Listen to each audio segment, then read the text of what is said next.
There you go. Hello, everybody. Hi, perfume lovers on Ferry at Thompson Ferrier. I am Sue Phillips, and this is my second week of doing wonderful fragrance educational sessions, and I'm so happy to be here on this wonderful Thursday afternoon. And I hope that you are all looking forward to our second educational program. Hi, thanks for joining. Some of you are coming on already. Thank you. Hello. Nice to see you. And I'm happy to be here. Rafi, are you on to say hello? I am. I'm in the background. You can hear me in the background, hear you. yes? Yes, exactly. I can hear you. So yes, thank you for having me, and I'm excited to be here again. So I've had a wonderful week, everybody. I hope you have too, with fragrance. And tonight we're talking about fun fragrance facts. So anything that you are interested in, any facts that you may have or questions you may have, of course, I would love to hear from you and talk to you and give you some fragrance facts that have kind of motivated me throughout my career.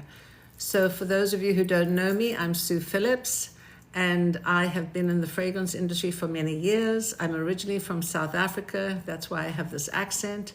I was in New York for many, many years with Elizabeth Arden, Lancôme, Tiffany. I developed the Tiffany fragrance with Jacques Pauge, the chief perfumer from Chanel, which was an amazing opportunity. And then I started my own company. I've loved fragrance. I'm passionate about fragrance. And tonight we're going to be talking about fragrance facts. So I would love to hear from you in the chat. I do appreciate all your comments. Somebody sent me roses. Thank you so much. That's lovely. And I would help you. So last week I talked about a few things. I'm going to do a recap. Do you know what the word perfume means and where it comes from?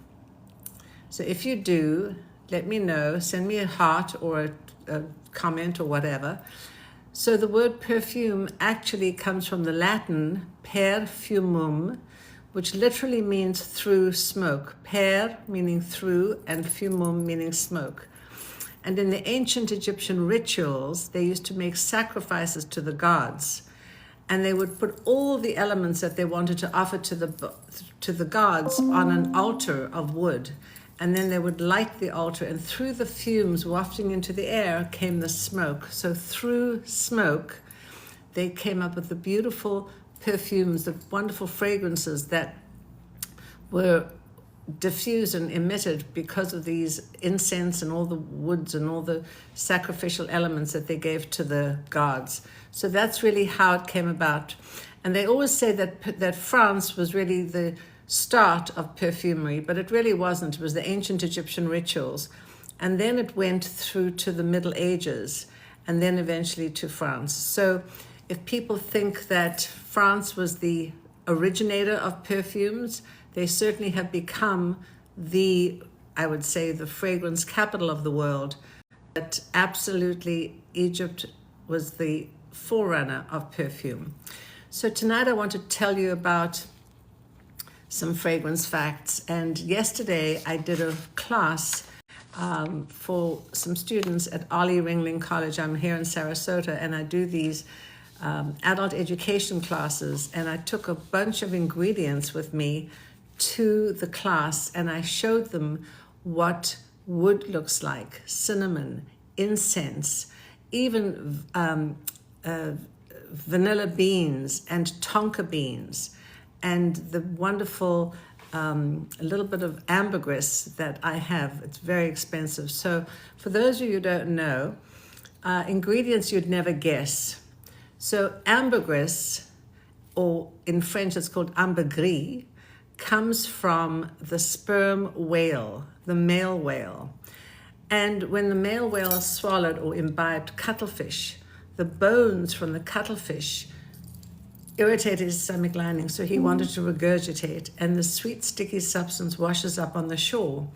And there those perfumers were, because perfumers in the day were looking for anything interesting substance washes up on the shore. And there those perfumers were, because perfumers in the day were looking for anything interesting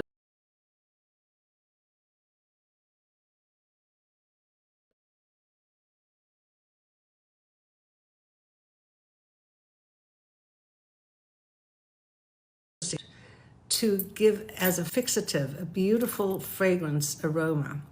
And it was actually called liquid gold because it was so expensive. You can imagine how much ambergris has to wash up on the shore for these perfumers to find it, to extract it, and then to absolutely create fragrances. And it's a beautiful aroma.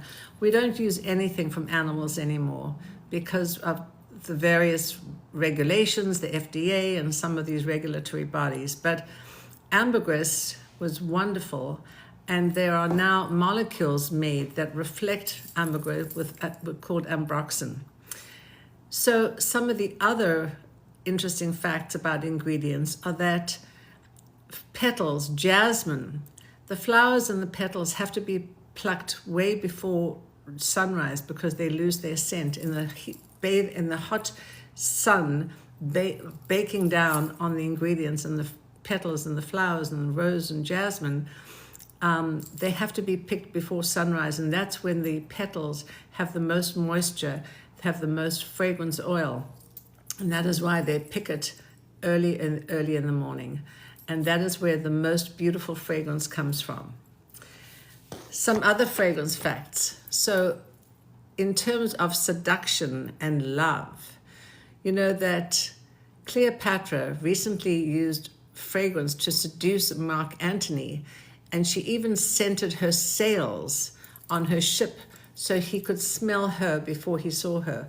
And that was probably the beginning of fragrance sillage or diffusion, because when the winds blew the sails, the beautiful aroma wafted through the ocean to get to Mark Antony.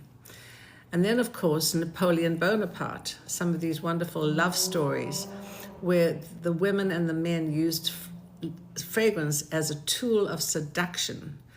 So Cleopatra fragranced her sails because she wanted to seduce Mark Antony. But Napoleon, on the other hand, was so obsessed with scent, he actually used supposedly up to about 60 bottles of cologne a month.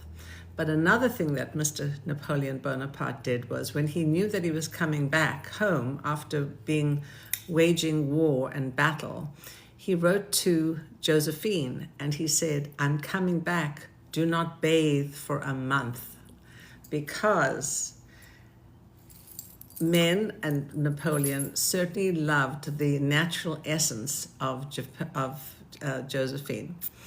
So I'd like to talk a little bit about global fragrance culture. Why do certain cultures love different fragrances? So for those of you who are coming on, I just want to say hello. Thank you all for coming on. I see some of your posts and your comments and your stars. I'm Sue Phillips. I'm delighted to be here. And thank you for coming on, Mr. Solitaire, Dave, somebody else that just joined. I'm looking at all of your names and I wanted to say thank you. And if you have any questions at all, please don't hesitate. Write them in the chat. I would love to hear from you. I can't invite you all on to talk to me, but I can certainly see your comments. So I would like to say, please, please, please, if you have any questions or comments, would love to hear from you. So I was talking about, please, please, please, if you have any questions or comments, would love to hear from you. So I was talking about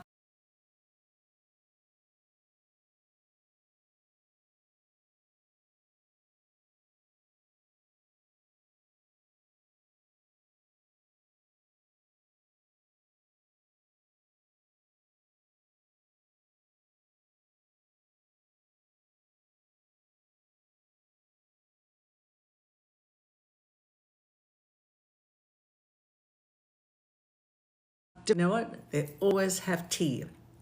So fragrance and tea are very important in Middle East cultures. And it's a way of really expressing hospitality. inviting your guests to feel comfortable.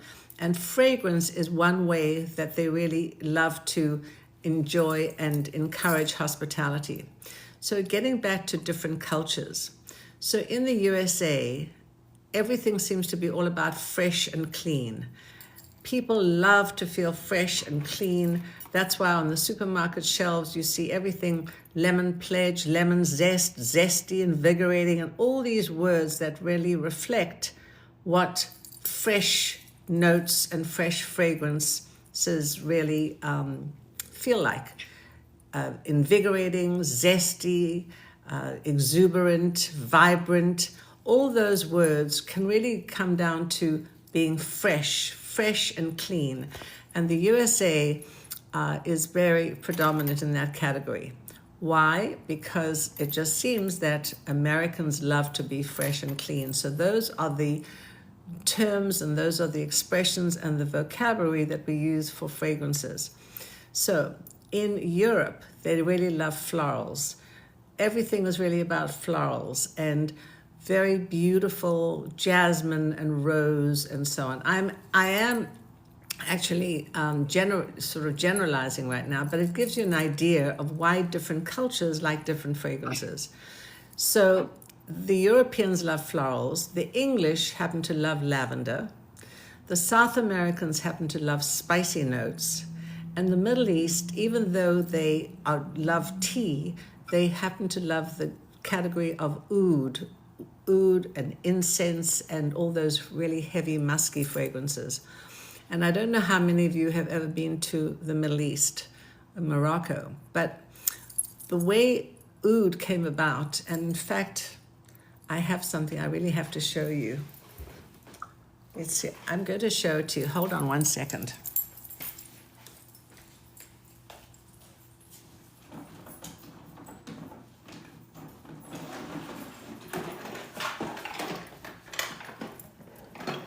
I want to show you what agar wood looks like.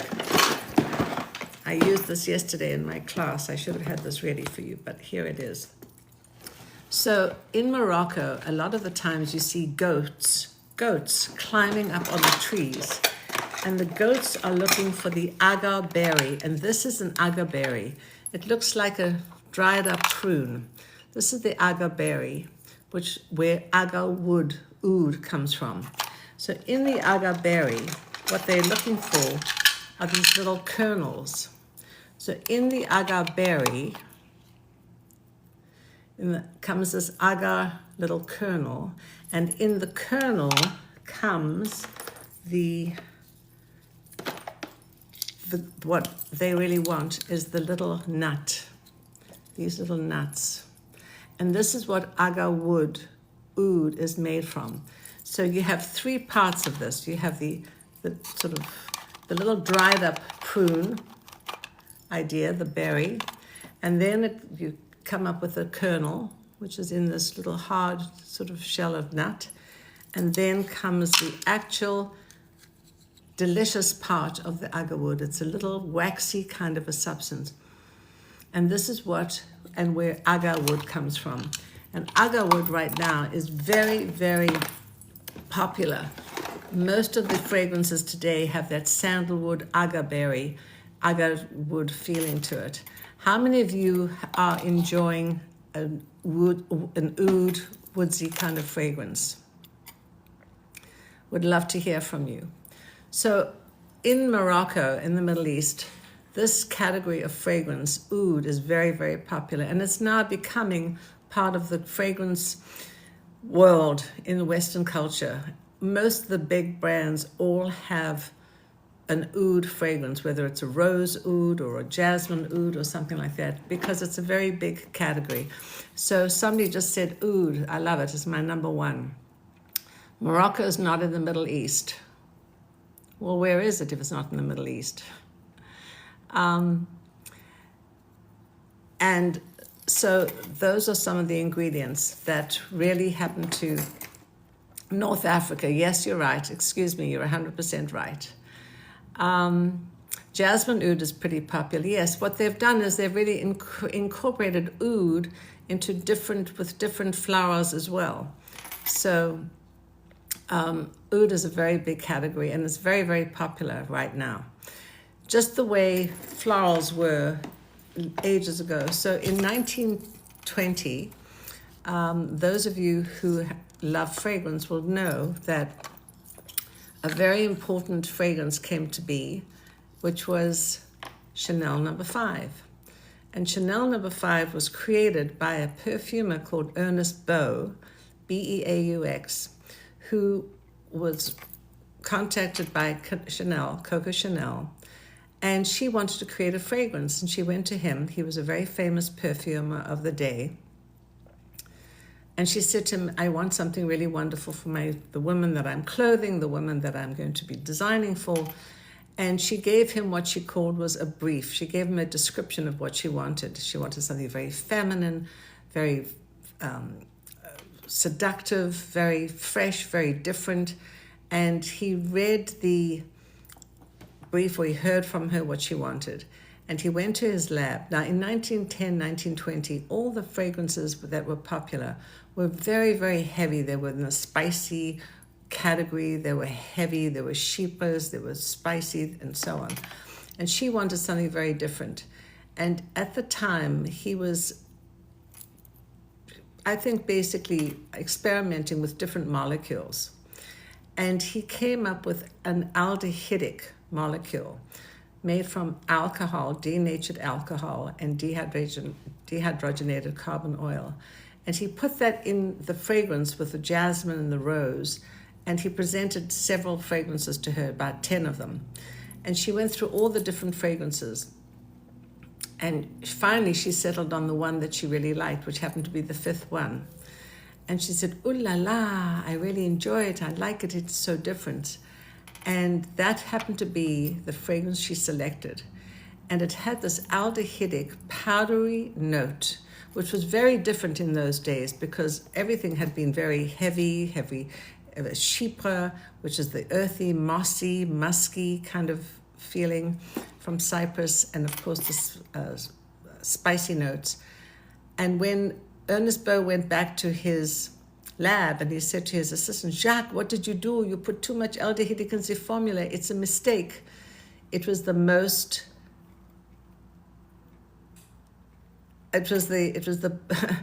biggest mistake, the most profitable mistake in perfume history, Chanel No. 5. So that was a story about Chanel. And I just wanted to go back and tell you about why our sense of smell is so powerful. So our sense of smell is the most powerful sense we have because it connects to memory, it connects to emotion. It also has our sense of taste. And without our sense of smell, there is no sense of taste. So how many of you were either experiencing or had or knew people who lost their sense of smell during COVID? That was one of the symptoms of COVID, which was called anosmia, which is when you lose your sense of smell.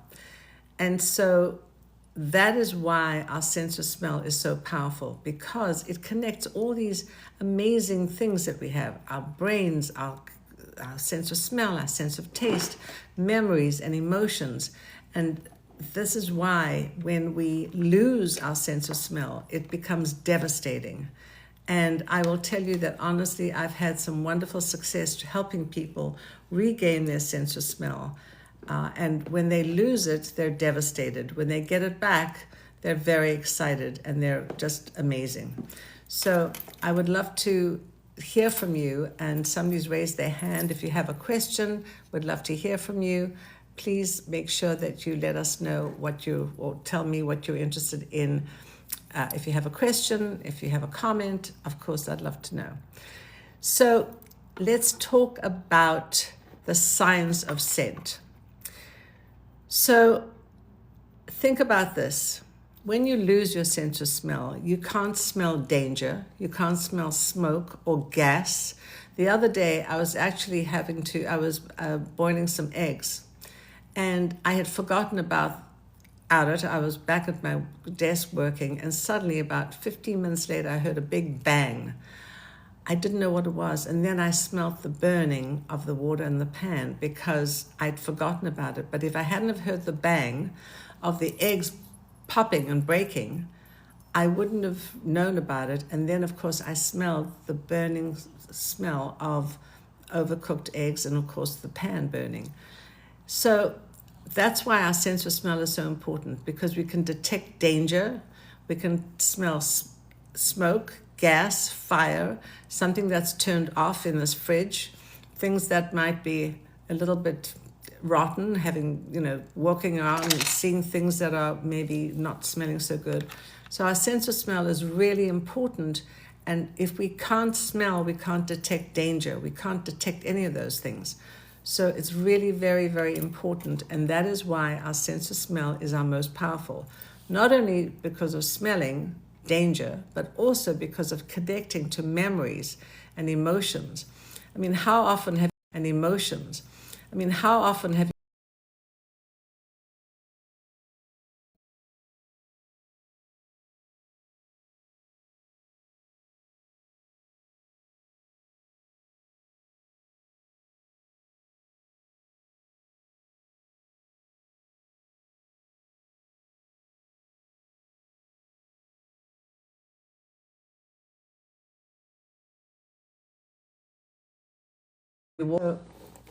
in terms of losing your sense of smell, it's very, very debilitating. But in terms of that, it says that humans can actually detect over 1 trillion different smells, far more than we can see or hear. And dogs actually can actually smell even more than that. We've all seen the sniffing dogs in airports, and they can detect even more aromas than we can. So that's why we have sniffing dogs at the airports. So just to give you a little recap, again, I'm so happy to be here with Thompson Ferrier. I want to say to you that I have never smelled the Thompson Ferrier candles. I've seen them, they look beautiful, the Buddhas, the elephants, and I would love to, but one of the things that Rafi wanted was for me to be just totally authentic and not do a sales pitch, because I don't know what those candles smell like. I'm sure they're beautiful, and one day I will smell them. But this is really about trying to help you understand fragrance facts and the power of fragrance and why fragrance is so important in our present, from history, present, and in the future. And so I have been in the fragrance industry for many, many years. I started my career at Elizabeth Arden in training, and a way of me being in training, my boss at the time said to me, Sue, I want you to understand how important it is to learn about the customer and to speak to the customer and to understand how fragrance is sold and how fragrance is described. And so I actually had to go behind the counter to Macy's in New York City and learn how to describe fragrance to customers and not just say, oh, this is beautiful or it's wonderful, but talk about the notes. Chloe, the fragrance Chloe, had a beautiful aroma, a beautiful note. It was formulated with rose, Bulgarian rose oil, and jasmine, and a beautiful orange leaf. And it was a very vibrant but gorgeous floral fragrance. And it was a perfect fragrance in the late 70s. It typified France. It was licensed by Karl Lagerfeld for the House of Chloe. And it was a beautiful fragrance that really was very feminine, ultra floral, and very expensive. And so for me, it was a way to understand how to talk to the customer, how to describe fragrance, and that was my orientation into fragrance. And then once I knew a little bit about the brand and the fragrance and the company, I was able to travel around the world, around the USA, to really talk about fragrance and to train people. And so understanding how to describe fragrance is so important. I always talk to my clients and talk about the vocabulary of fragrance, how we can talk and describe a fragrance that's floral and not just use words like, oh, it's nice, or it's pretty, or it's feminine, but really talk about why jasmine is so important, because we have to pick jasmine early in the morning when the petals are still redolent with the oils, that they're still flush and plump with the oils and the fragrance, so that the farmers can pick them early in the morning and keep the oils into the fragrance, into the petals, so that they don't get dried out by the sun. And then we actually have certain words and certain technologies that yield the fragrances. I don't know if you've heard of enfleurage or extraction. So let me tell you about enfleurage. How do they get the petals or the oils from the petals into a liquid form? Well, there are certain technologies called enfleurage. So that's when they lay on a bed of wood all the petals that are picked early in the morning, and they are put on this bed of it's a sort of fatty, waxy bed of tables, and they put all the petals on this, and the oils from the petals seep into the fat or the wax, and then they extract it, and that is how they ultimately yield the attar, or the actual extreme oils of the fragrance. And then they mix it with different solvents, denatured alcohol, water, to give it the liquid form of perfume or eau de parfum, eau de toilette, eau de cologne, and so on. And that is why perfume is you have to extract it to yield the actual oils from the petals. And then there are some other technologies like extraction and distillation, where you have certain other ingredients like wood or something. How do they extract the wood? Well, you can't squeeze wood. You actually have to put it in a distillation kettle, in a big kettle, and they distill it. And then the oils and the oils from the wood are caught into the droplets of the wood, of the oils. And that is how we create and get certain other oils from certain technologies: enfleurage, extraction, distillation. Today we don't really use those anymore because they're too expensive, and so today we actually create fragrances from molecules and from a lot of chemical compounds. So some of the fragrances don't smell as much as what they used to, and that is why so many fragrances have actually been either discontinued or the formulas have changed. How many formulas have you experienced where you had a beautiful fragrance that you loved, but the formulas have changed? Anybody? I'd love to hear from you. Because I hear from so many of my clients, oh, I used to love such and such a perfume, but it's changed. And yeah, fragrances have changed over the years, because either through fires or hurricanes or earthquakes or floods, some of the natural ingredients are no longer able to be sourced. So now perfumers are using different methodologies and different technologies to try and formulate the same kinds of ingredients, but through molecules and compounds. And so it might be different, and some of them are different, but they try and get the same fragrance to be matched. But different countries have different oil and different water and different alcohol. So that's another factor. So. Hey, Sue? Yes. Can I interrupt you for a second? Sure. I want to just jump on a quick subject. Sure. This Hello? idea of changing formulation. Yeah. Because I have been, over the years, have had fragrances that I used many years ago, the laws have changed and certain ingredients are no longer available to us. Right, exactly. And that becomes part of the bigger problem as well. And so it's multiple form. Right. One is it becomes too expensive to use what was originally done. Yeah. Two, the laws have changed, so it becomes an irritant, or Right. it becomes prohibited. And then three, it's just the product is no longer available. So maybe you can expand on that, because we're on that subject, and I know people are saying, well, Creed event has changed, but they don't know why it might have changed. That's exactly right, Rafi. So many ingredients and so many formulas have changed because there are certain regulations that either the FDA is doing or even in the EU, the European Union. So the European Union has also determined that certain oak moss is banned.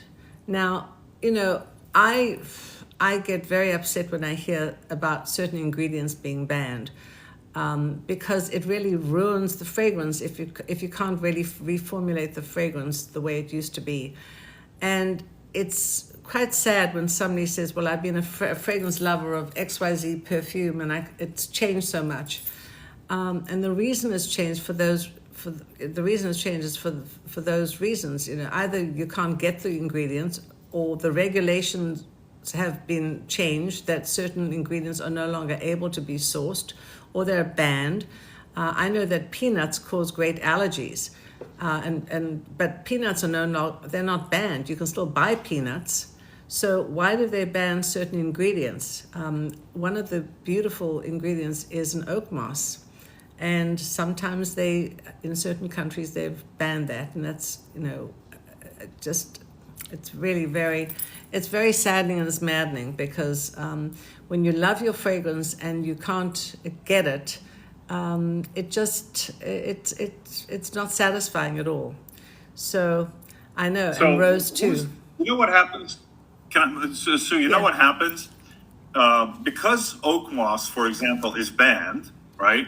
And it's banned because the over cultivation of the oak moss. That's why it's really banned, because then you're affecting the ecosystem. Right. And then you turn around as a brand, Yeah. I ask my perfumer to make the oak moss in the chemical compound, which is synthetic oak moss. Yeah. And then we say it's oak moss. Right. And there are so many customers out there who are a little bit educated about oak moss being banned, and they give me so much hell. Oh, how could you use oak moss? You're destroying the planet. I don't know what.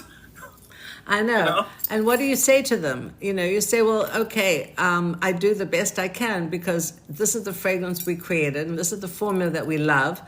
But because of sometimes really stupid regulations, the formula has to be changed. And look, Chanel No. 5 has changed radically over the years. It still has that aldehydic powdery note, which is very, very iconic for Chanel No. 5. If it didn't have that aldehydic compound, it wouldn't be Chanel No. 5. So they've had to modify that as well over the years. But I agree with you. So what do you do when a customer says, you're using oak moss or you're not using oak moss? You have to do the best you can. I've made it clear for Thompson Ferrier that I have embraced the idea, because I have been educated by my perfumers, that a well-curated, well-developed synthetic fragrance is actually, as you said last time, number one, sometimes, most of the times, more expensive than essential oils, but much safer on the skin and for use. So I cannot scale that conversation, but every time I have that conversation, I do say it, that it's, if I have a choice between an irritating essential oil that's gotten from extracting damask rose or formulating that in a headspace, honestly, I would rather take the headspace formulation at this point in my life, because I've got a lot of skin irritations now. Yeah. Well, that's the thing. Thankfully, through perfumery and through fragrances who are scientists and artists, they're able to somewhat duplicate or come up with a similar type of fragrance to the ones that are natural. In fact, I will tell you that this is going to be a bit of a shock to people. Almost every formula these days is made from synthetic molecules, just because not every company can afford to have their own fields of roses or jasmine the way Chanel does. And so many companies are using synthetic molecules, and some are incredibly expensive. It also takes a lot of legwork and scientific work to really come up with those synthetic compounds. So, I want to digress real quick, Yeah. Sue. I'm sorry. I want to digress on the same subject. But I want to talk. I just want to throw this in as a thought for other people. Yeah. When you have a fragrance is not copyrightable. You can't protect fragrance. Yeah. What you can protect is when you create a chemical compound and you create a new fragrance out of that chemical compound. That is what you can protect. And what maybe one day we should talk about that, where Yeah. fragrance houses create fragrances and they own the right to that, and they begin to have hero perfumes where no one else can do it because then it's copyrighted. Right. And so many companies, when company or brands are acquired by different companies, the intellectual property of the fragrance or the brand has to go along with that. But sometimes the fragrance itself, as you said, cannot be copyrightable, and so it stays with the manufacturer. So think about this. If Chanel were to not be able to produce Chanel number 5 any longer because Chanel owns, because whichever company, say, created Chanel number 5, imagine if the brand Chanel was going to go elsewhere. They couldn't take Chanel with them because the manufacturer owned the copyright or owned the formula. So it's a very interesting scenario that fragrances, a brand can be trademarked, a bottle, the name, the packaging, that all can be copyrightable, but a fragrance cannot be. That's really fascinating, don't you think, Rafi? Yes, because I've had multiple discussions with perfumers that I work with, and they prefer that it become copyrightable, but it's very difficult because copyright laws say that if you make a 1 micro drop difference, then it's not the same. Exactly. Although it's 99% it smells the same, but formulaically it's not the same. Exactly. So sadly it's not copyrightable. So if or trademark or it's not protectable. Right. So if companies want to match a Chanel number 5 or a Le Labo, Santal, there's a technology called headspace technology, and there's a gas chronometer, GC mass spec, where you put the fragrance in a machine, which is a gas chronometer, and it can actually identify what the fragrances or what the ingredients are. So for instance, if you wanted to put your fragrance and try and duplicate it, decide what kind of ingredients are in that formula, you go to the perfumery or you go to this company that does these GC mass specs, and you put the fragrance in there, and it'll come back and it'll say to you, well, it's got rose, it's got jasmine, it's got oud, it's got a little bit of spicy vanilla or lavender, but it will not tell you the percentages. It will not tell you whether it's a real rose geranium or a Bulgarian rose. It won't tell you if it's what kind of a vanilla it is, if it's vanilla from Madagascar or if it's a less expensive vanilla from somewhere else. So it'll give you an overall idea of what is in that formula, but it will not be specifically identified 100%. And that is why, as Rafi said, if you have a fragrance and you want to match it, you can match it up to a point, but you can't copyright it, because if you change one ingredient in the formula, or you use a lesser known ingredient or a lesser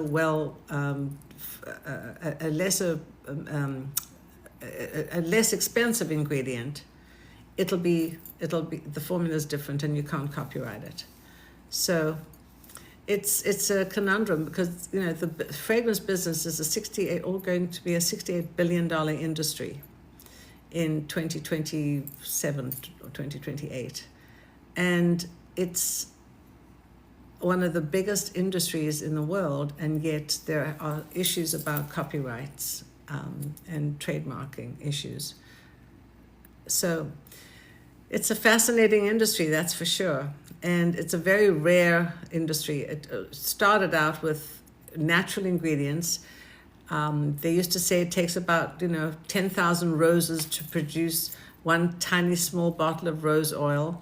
And now so many companies have not been able to produce rose oil because of all the problems with the nature, fires, earthquakes, fires, and so on and so forth. And so companies are now going to create these perfumes, are using synthetics and are using molecules over the naturals. And that is why so many fragrances have changed. And it's sad. Some are better and some are maybe not. So as I try to educate myself, Sue, on this subject, my latest, I'm sharing something because you touched on this. Yeah. You said they are picked in the morning. I'm a huge rose lover. I love rose. I do too. And I love rose in such variety. Rose that's peony direction, rose that's Bulgarian direction, rose that's English, that's soft direction. You name it. But I'm kind of diving into these days the Iranian damask rose.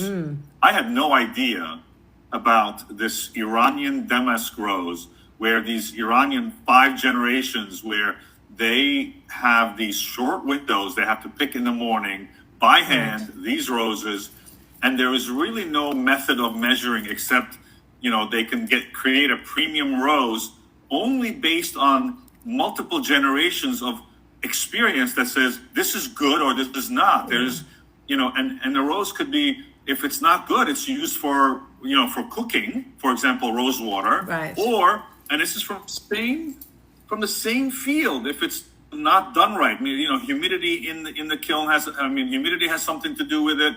Maybe sometimes it's the pressure, sometimes it's the water, sometimes it's I just didn't realize how technically difficult it is to create a premium damask rose in Iran. I just didn't realize how difficult it was. Well, also, and to get a good one, by the way. Yeah, and also the seasons affect it, because some seasons it can be very, very rainy, and that's going to affect the crop. Or some seasons it can be incredibly hot, and the sun is going to affect the crop. And so it's the same thing as wine. Very few vineyards are able to come up with exactly the same vintage and the same formula for wines every single year. And that's why so many wines have a limited edition, if you will. They can only produce a certain amount of bottles because of the different the weather aspects. And the same is true for our ingredients in perfumery. You're describing, you came onto the subject of wine. So lately, I've been trying to educate myself about how to describe wine fragrance. And in addition to that, I'm also trying to understand cheese fragrances. Mm-hmm. It's amazing how commonalities there are with perfume. For example, like I had no idea that perfume didn't start with flowers. It started with what do you call spices. Real perfume started with spices originally, many years ago. So you start with spices. Then I was looking at cheeses. Why does a brie cheese or a gorgonzola cheese smell a certain way? Why does a truffle? How does a truffle help you explain a fragrance in the candle world? Because I need more references, so I'm kind of educating myself in different areas, not just perfumery. So I have a relatable dialogue, relatable sort of like string of conversation. Well, that is why scent and taste are so connected. And it's also from a cultural difference. Different cultures love different foods and different wines. Different cultures like different scents, different cheeses also. I don't know that much. I know about cheeses certainly, but certainly I know a lot more about wine and fragrance because I do a lot of scent and wine pairing events. And what's so interesting is that, a very light wine would be a Sauvignon Blanc. It's a very light citrusy wine, and that would go well with a light citrusy fragrance. And so when I do these scent dinners and these scent wine pairing events, I think about the actual ingredient and I match it and I pair it, the scent and the wine and then the food. So it becomes a culinary experience as a fragrance and a culinary journey where you're basically exploring and enjoying the same sort of family of foods and spices and wines, so that you understand the culinary journey of sensory experiences. The light Sauvignon Blanc wine is a very light citrusy wine, as fragrance is light and citrusy. And then if you go to a Chardonnay, it's got a more woodsy, oaky, dry feel. That would go with a lovely oud or a woodsy fragrance. And so you start to get the correlation of scent and taste and why it's so important. And then you match it with a food. And I sometimes talk about, take a lovely salmon with some wonderful grilled, woodsy, fresh green vegetables. So you've got the green and the woodsy and the salmon and the Chardonnay all coming together. And then for a spicy dish, think about a Cabernet Sauvignon, a beautiful red, full-bodied wine with notes of strawberry and raspberry and black currant and some of the spicy notes found in the wine, the Cabernet Sauvignon. And you pair that with a wonderful Moroccan lamb stew with the notes from the Moroccan spice. And I have a recipe for Moroccan lamb stew, and I can give what we should. That's what we should do, Rafi. Let's come up, when I come back to New York, a wonderful scent wine dinner. And I call it scent dinner. Sip, sniff, and savor. You sip the wine, you sniff the matching fragrance, and then you savor the food. And at the end, we give a beautiful fragrance made of all the ingredients that we've tried throughout the evening to the people, to the guests. How would you like to do that? That would be an absolute dream. Total dream. Total. I went to Chile, and in Chile there's a vineyard called Montes. I don't even know if you know about it, but Montes has the Purple Angel. Purple Angel. I mean, we had, as you described, complete lamb, rosemary, right. the purple, the red wine. I mean, it was just like it was totally an amazing experience. But then you read about the wine and you start saying, okay, now I understand. The little bit of a plum that there is in there. Right. Is it the right berries? Did it have like candied, a little bit of a candied apricot, or did it have a little bit? Was it velvety? Was it this? I don't. So I'm learning. I am not a wine connoisseur, but more importantly for me was the fragrance, the taste buds, the connection. All that was just beyond an amazing experience. And what it really does is it really gives people a wonderful understanding and a wonderful feeling and a knowledge of how the senses are all integrated. People think that everything is disconnected, but they're not. They're really connected. And these great chefs, what's so interesting, I had a discussion with people yesterday. I did a big event for the YPO, Young Presidents Organization, at a fantastic restaurant here in Sarasota. And these people are all incredibly well connected. They're all very successful. In order to be a member of YPO, do you know what YPO is, Rafi? I don't. No, I don't. Young Presidents Organization. It's been around for maybe. Oh yes, I've heard of it. I just know the abbreviation. Yeah. Yes. And in order to be a member of the YPO, you have to be a president of a major company before you're 40 years old. Now these guys are in their 80s and 90s. They've been around with YPO, so now they call it the YPO Form, because they are much older. Because you can only be a member of YPO when you're before 40, and then they kick you out at, say, 55. But this nucleus of these people, they keep on going and they keep on having their events. And one guy was 93 and as bright and as articulate and as vibrant as you and I are. But what's so wonderful is that they're so interested in the sensory aspect, and they hired me to do the scent dinner for them last night. And it was so much fun because a lot of people don't realize how important scent and taste is. And I go back to the same old thing with during COVID, people lost their sense of smell. So what happened? They lost their sense of taste. And they didn't want to socialize because they couldn't go out and enjoy food and flavor and socialization because they couldn't smell and they couldn't taste.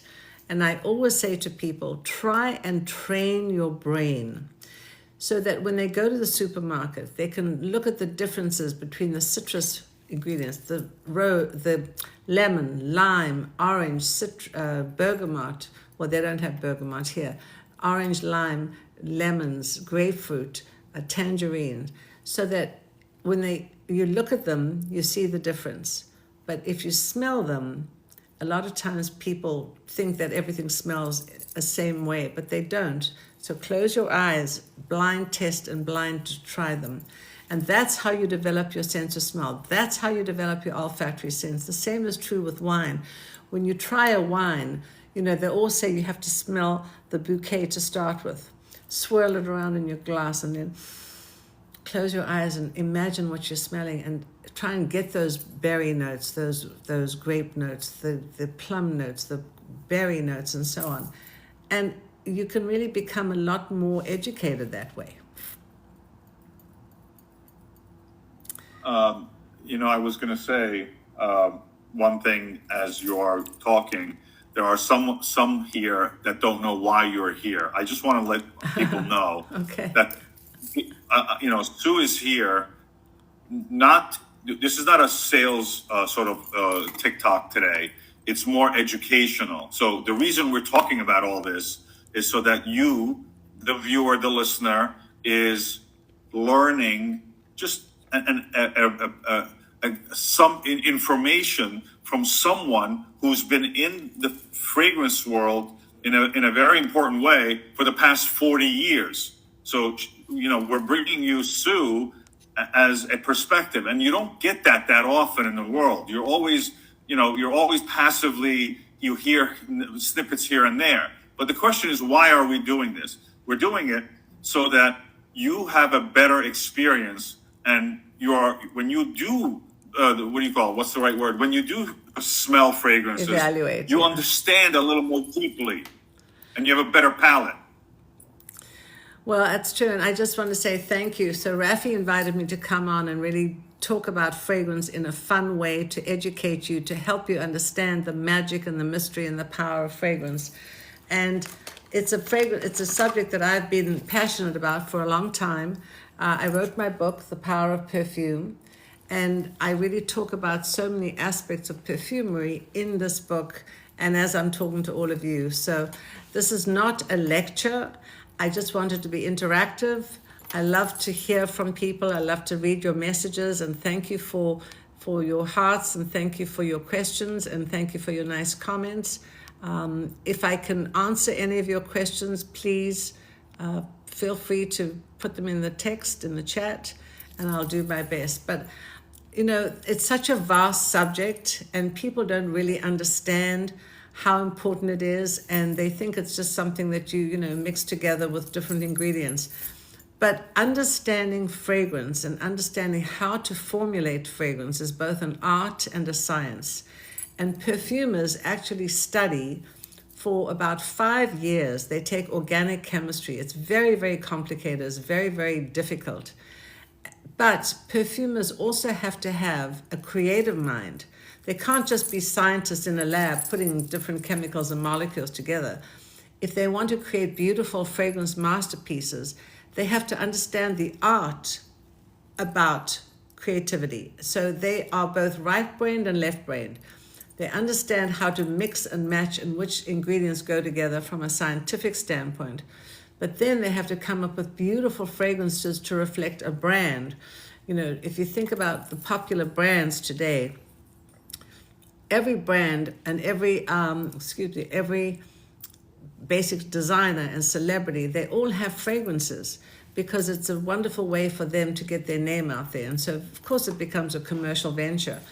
but ultimately they go to the perfumers to work with both the ingredients and the brand identity, and what is that brand going to be. And so I am sure that Rafi's candles smell beautiful. I've never tried them.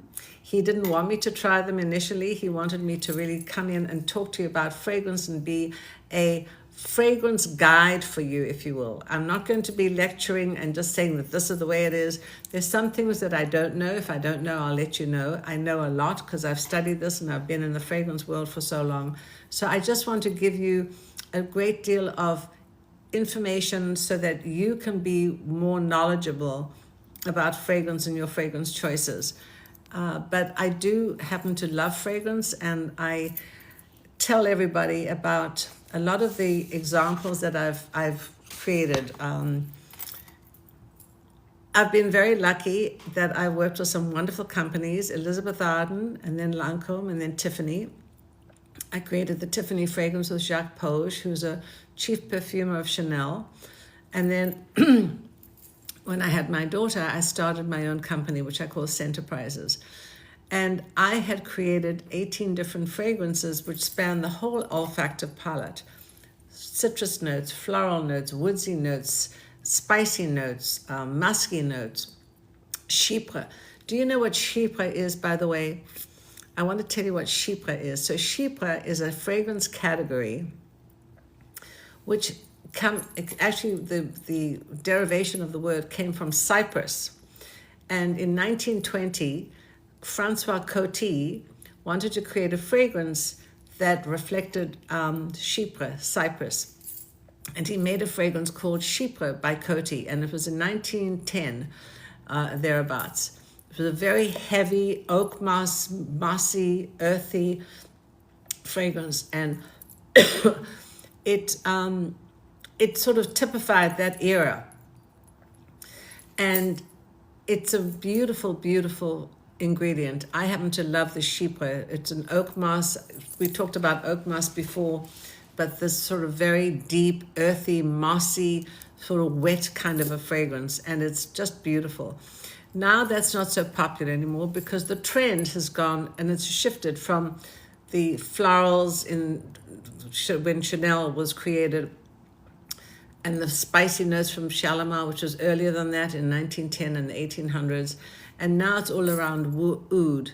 And so fragrances tend to shift, also tend to be created with certain identity of different brands and different categories, and so nothing stays the same forever. And that is why perfumery is so exciting, because it shifts. It goes from one trend to another, one fragrance family, which right now it's all about oud. I'll tell you a story. So in the 1910s, I do a talk about fragrance through the decades. And 1910 was definitely the Chypre. In 1920, it was Chanel No. 5. In the 30s, you had the Guerlain fragrances. In the 40s, Dior with the big shoulder pads. In the 50s, it was also Dior. In the 60s, well, and Norel came to be in the 60s. So Norel was one of the first American designers, Norman Norel. Prior to that, it was a lot of the French and mostly French designers, such as Coty and Chanel, Dior, Guerlain. Those were all the French designers. And suddenly in the 1960s came Norman Norel. And he actually came up with a fragrance that had very much the overture of a chypre. It was a sort of a green, mossy, oak moss fragrance. In the 70s, there was a fragrance called Charlie, and it was the first fragrance by Revlon, and it typified the independence of women and women's lib and women. She was now dressed in a pantsuit as opposed to all the previous brands that were in advertising in beautiful dresses. In the 70s, that was Norel. In the 80s, there was a fragrance called Giorgio Beverly Hills. Do you remember that one, Rafi? Maybe not. I don't know. But no, 100%. I'll tell you, Georgia Beverly. we spoke about it this last time. Yeah. My father must have sold at least $10 million worth of Georgia Beverly Hills. Wow. At least. Yeah, I mean, Georgia Beverly Hills was everywhere in our warehouse. It was everywhere. And it everywhere. It was we had at the time Beverly Hills was everywhere in our warehouse. It was everywhere. And it everywhere. It was we had at the time sold by the truckload, not just a couple of pieces. It went by the truckload. Well, it was the number one fragrance in the 80s. It was so bold. Yes. It had a fruity pineapple note. It was so different from all the other fragrances. And the way it was marketed was actually brilliant. That was the first time that they used scent strips, and they used a scent strip in the billing envelope. When people got their bills from the stores, they had a scent strip in the billing envelope, which had that smell of Georgia. Now, of course, a lot of the scent strips are in magazines, but that was the first time, and it was only available in one place, Georgia Beverly Hills store and online. And it was a radical fragrance, and it really typified the big 80s, the big hairstyle, the big shoulder pads, the big fragrance. It was so big and bold and so recognizable that restaurateurs had on their menus, do not wear Georgia Beverly Hills into the restaurant because it was overpowering the food. So that was what, and then, yeah. No, go ahead. I was going to say, I have a favorite. I have a subject that I would like to cover. It's on my top of mind. But finish what you're saying, and I'll jump in. Okay. And then what happened was after that, it was the converse happened. So there was such a big amount of excess in the 80s. The money, the shoulders, everything was excessive. And so in 1990s, everything shifted. It became very subdued.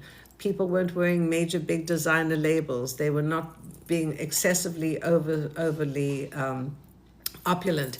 And the fragrance that really typified that was a fragrance called Issey Miyake. It was a very ozonic, watery, marine fragrance, totally different from the Georgia. And so that's what happens over the years. The different trends become very synonymous with a decade. So go ahead, Rafi, you wanted to say something. You know, I struggle with something. I struggle with, which I commented today to someone about this idea of trends. Yeah. I understand that, gourmand is, sometimes the gourmand comes in, or candy cane comes in, and then it goes out, and then the musk comes in, it goes out. When you're a brand, and the brand has a particular identity, because I love full body florals. Yeah. I like that traditional full body floral with musky bases. Those combination. If it's going to be, I actually think, juicy, fruity, right. Not necessarily sweet, not even citrus, not sweet, not citrus, but fruity. But the question that I really have is, it's not a question. I've come to the conclusion I've got to stand my ground. I'm going to do what I feel right for the brand. How's that? I think, you see, I agree with you because I really believe you can't be all things to all people. You need to have a platform that you feel comfortable in.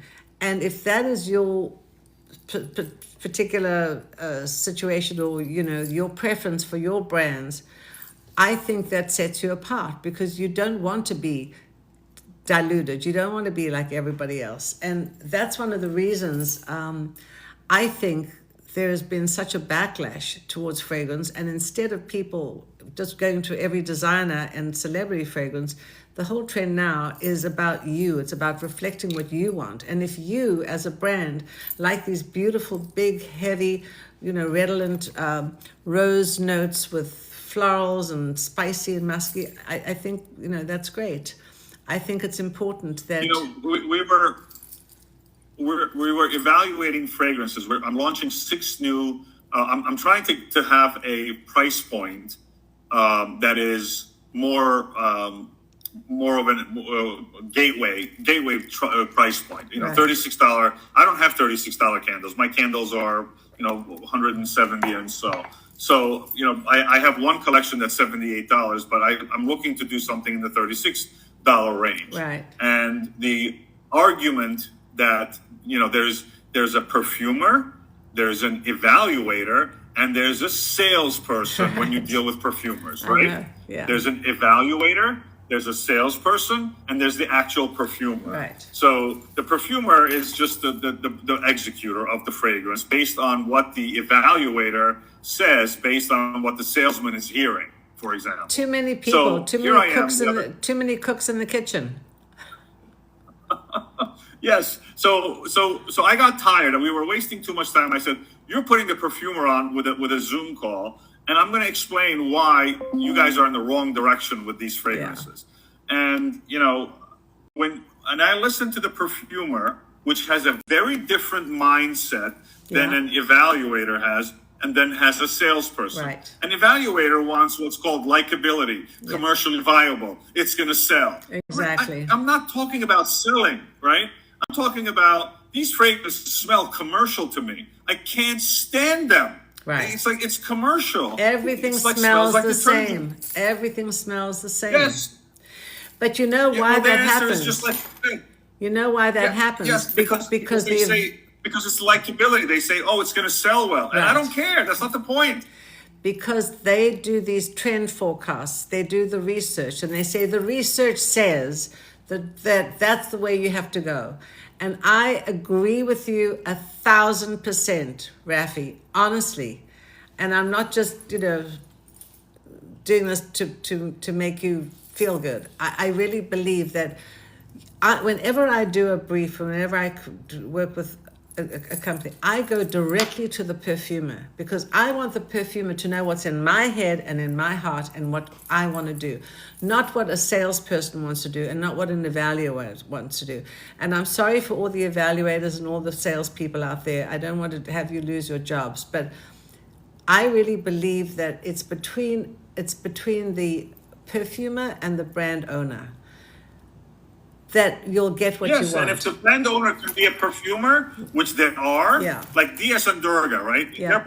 He's a perfumer. Yeah. Bond number 9, I don't believe she's a perfumer. No, she's not. But then she's not a perfumer. No, she's not. But Diaz and Durga, he's a perfumer. Yeah.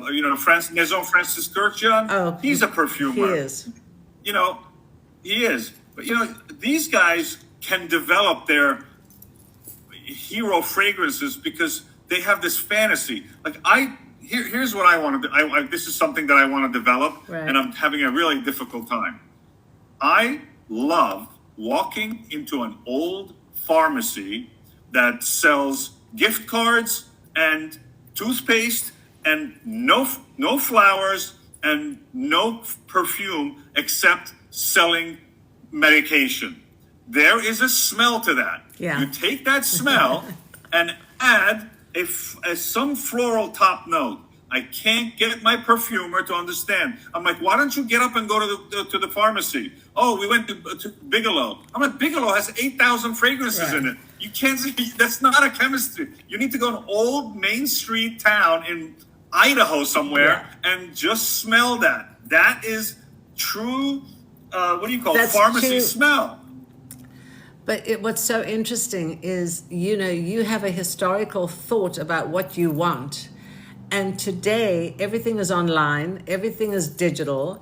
And so they don't have that actual, incredible process where they're smelling something in real time. Everything is online. And so it's hard when everything becomes so homogeneous that there's no distinction, there's no real separation, there's no real differentiation. Everything is very sort of homogeneous, and that's a problem. That is a problem. Well, yes, of course.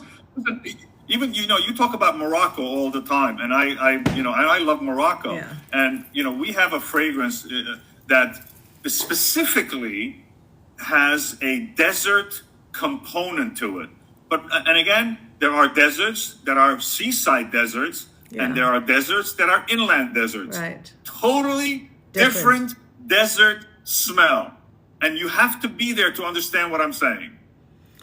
Well, one of the things that I want to capture is the smell of the early morning dew on grass, which has been baked by the heat of the sun the day before. So the red hot earth, that red hot musky earthy smell, that now overnight with the dew of the early morning dew, it's a total sort of reversal. It's that red hot earth smell with the early morning crisp dew, and that smell that I want, that scent that I want to capture, and it's such a contrast. Either I'll get something very hot and baked earth, or the early morning dew, but not together. I don't know. These. Anyway, I think we're going. I'm always hesitant to jump into talk, but I want to jump in. But I know you have an agenda, and I want to get back to your agenda. But these are the kind of things that become for us sometimes frustrating. Sometimes it takes a lot of time to get it right. And people think, oh wait, Elon Musk is going to the moon. You're just making a fragrance. I'm like, totally different two things, But I think this is what makes it so interesting, and I hope your viewers are enjoying this, and I would love to hear from them, that this is a real discussion about the magic and the mystery and the challenges of perfumery. It's not just going into a kitchen and taking a bunch of ingredients and putting it in a pot and stirring it together and coming out. It's a real art and a science, and I think people don't understand that. Creating your own fragrance and mixing and matching sounds interesting and it sounds really easy, but it's very complicated. And I don't want to take away the joy and the magic and the mystery of perfumery, but I do want to say that it takes years to study perfumery, and you have to really be an organic chemist, and you have to also understand, I'm not an organic chemist, but I've been in the industry long enough to know exactly what I want, and I know what fragrance direction I want to go, and I know a lot about perfumery, and so sometimes I can get a little didactic, but at the end of the day, when you smell a fragrance and you take it out of the bottle and you can spray something and say, oh my God, that visceral attraction, that visceral reaction is so important, and that's what we all want. And I think that is really what makes perfumery so magical, is that you can actually smell something that transports you to another place, to a memory. And yeah, somebody says it's a balance match. I like that. It's something that really helps to take you to another place, to give you joy and to give you satisfaction and to create memories. And that's really one of the things that I think we all do. We are creating memories, and we are giving people emotions and experiences that bring them joy. So that's one of the things that I think. So here's a question for yeah. you. As a perfumer, there is mass market. Yes. There is prestige. There is masstige. There is prestige. There is masstige.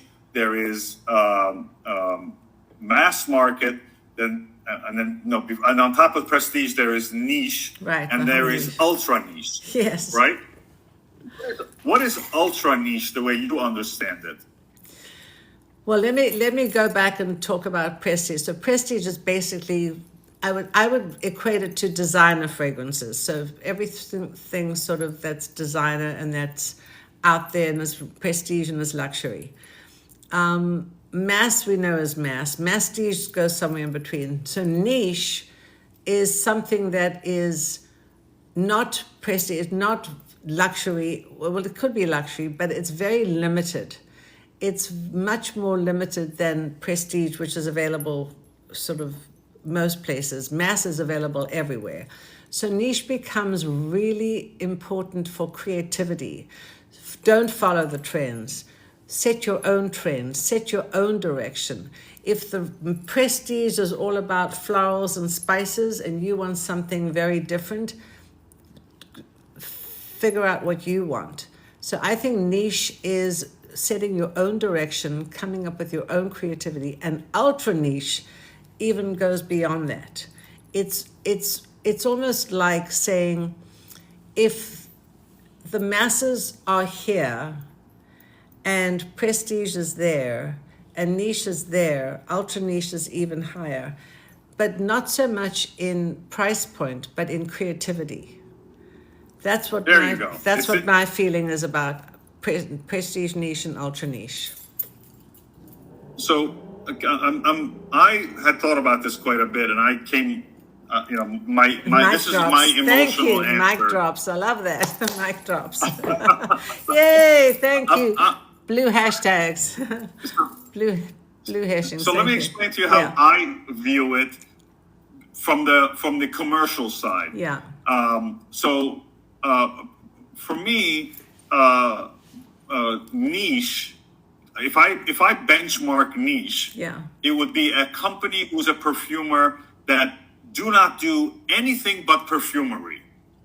So masstige would be like Tom Ford, where he makes clothes, he makes this, he makes that. Although he makes great fragrances, he also makes handbags and so forth. So it's more mass market. It's not a niche category. Right. So masstige for me becomes like a Dior, because it's mass market almost. It's Dior mass, but Dior is definitely not a niche category. No, it's a masstige category in my mind. Mm-hmm. And then ultra niche, I go and I say, ultra niche guy is not just a perfumer who is in the perfume world. He is the wacky Frankenstein laboratory guy who wants to try fragrance with benzene and rubber tire and turpentine and create something wacky like that. That's ultra niche for me. Do I make sense? So yeah, for me, so yes, what I think, traditionally when we talk about prestige and mass, that's sort of distribution.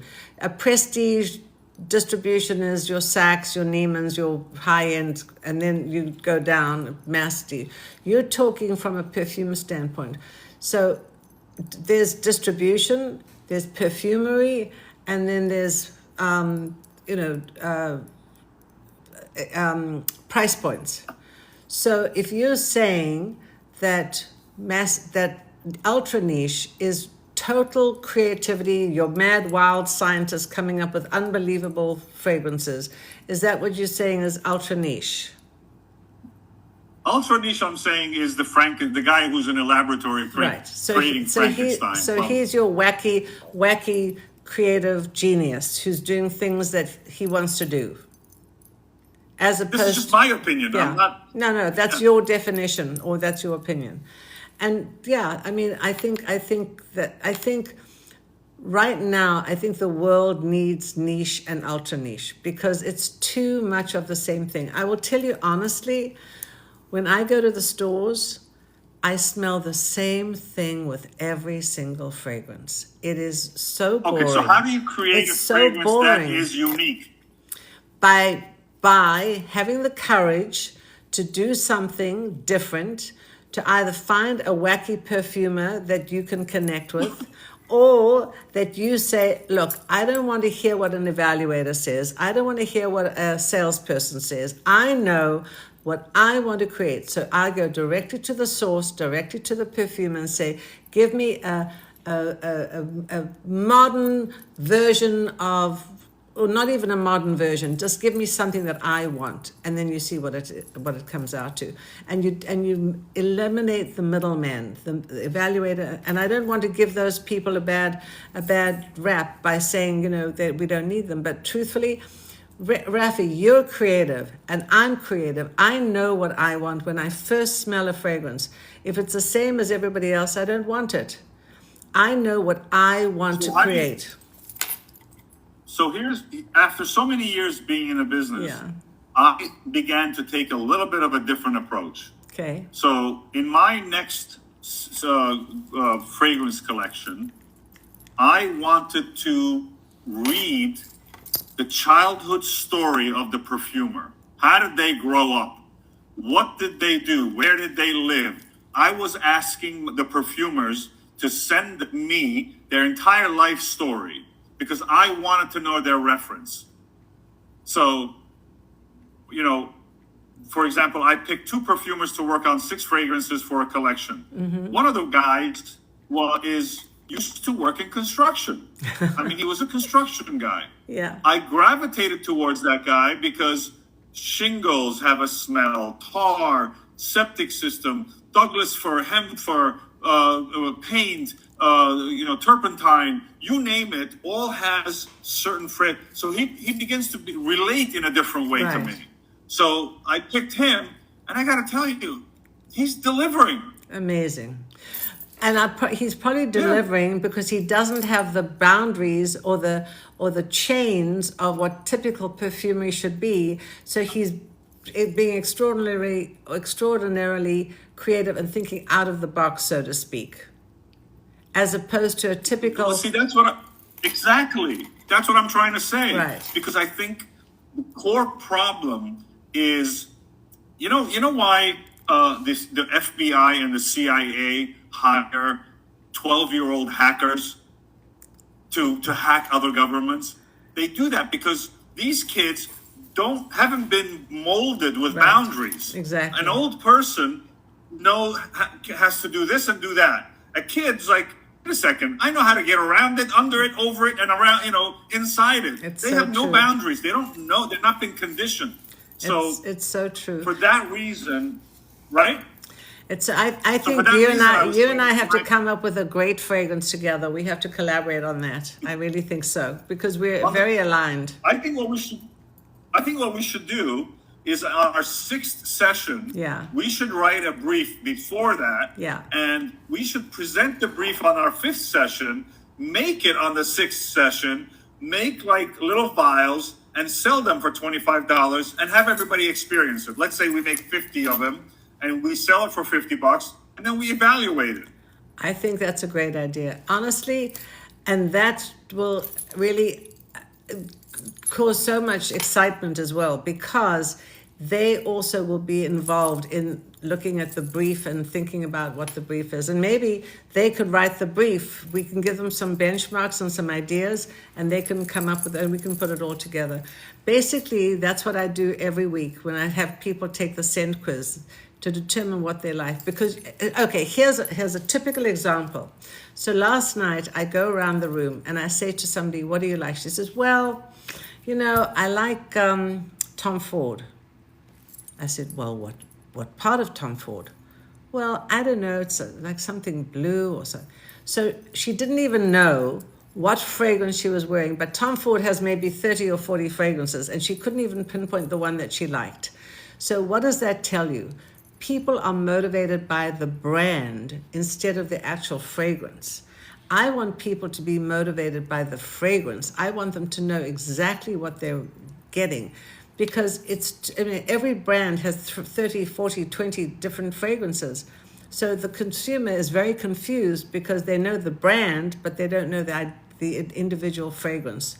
I think what you are saying and what I'm saying, I know, is that I want people to know exactly what they want and what they like. So why don't we do this? Instead of making it on the 5th session, let's have the brief ready on the 4th session. Okay. Right? That gives us 2 weeks to kind of fine tune it on the 5th session as a quick 10-minute recap.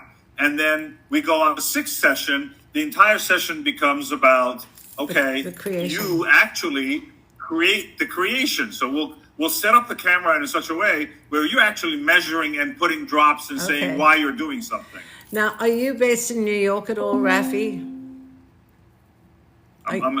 Yeah, of course. I live in New York. Well, guess what? I'm coming to New York in April. I think one of those sessions I'll be in New York. I have an office on Fifth Avenue, so we can do it in my office. We can do it in your office. I'll bring my fragrances. We'll do it together. That would be great. I'm not sure. When is our last session? What date? I don't have... Hold on. Let me open the master plan here. So everybody, doesn't this sound like fun? Oh my gosh. somebody, Blue has said it sounds like fun. Oh, I'm from South Africa originally. I'll be in New York from the 17th to the 26th of April. If The last session is 4/23. That's it. I'll be in Manhattan that very week. Okay? You Okay, got it. that'll be great. We can actually work together. That'll be Okay. fabulous. So that sounds like fun. Yes, I think. Or we can go somewhere. Or we can go somewhere fancy. Well, we'll go somewhere fancy after we've created the fragrance. Whatever you want. But Do you know there's a girl in New York? Her name is Veronica. Do you know who she is? She's got a fragrance company. You know who she is? Yes, Oh, you do? I do. She's okay. Veronique. Yes. She's in, yes, I know Veronique. her. I've known her for a long time. Yes, she was at Estee Lauder. She has her own fragrance company now. How's she doing? I don't know. I'm not sure. No, she told me she did very well last year. Well, that's great.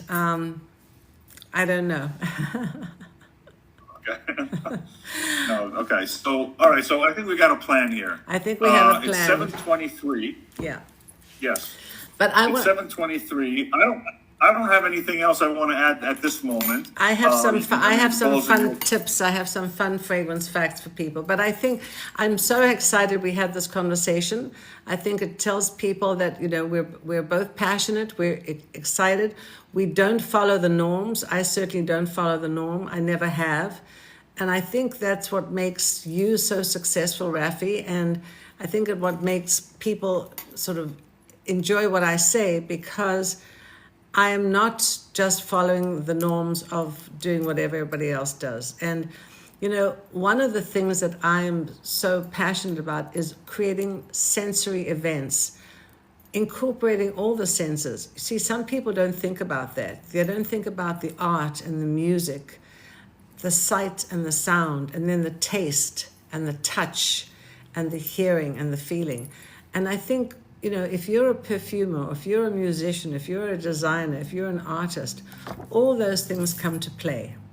And I think that that's what gives things substance, it gives things context, it gives things texture, and I think it creates for a really wonderful experience. And that's why I sort of do a lot of these multi-sensory events and a lot of the scent dinners, because I love to correlate the different senses.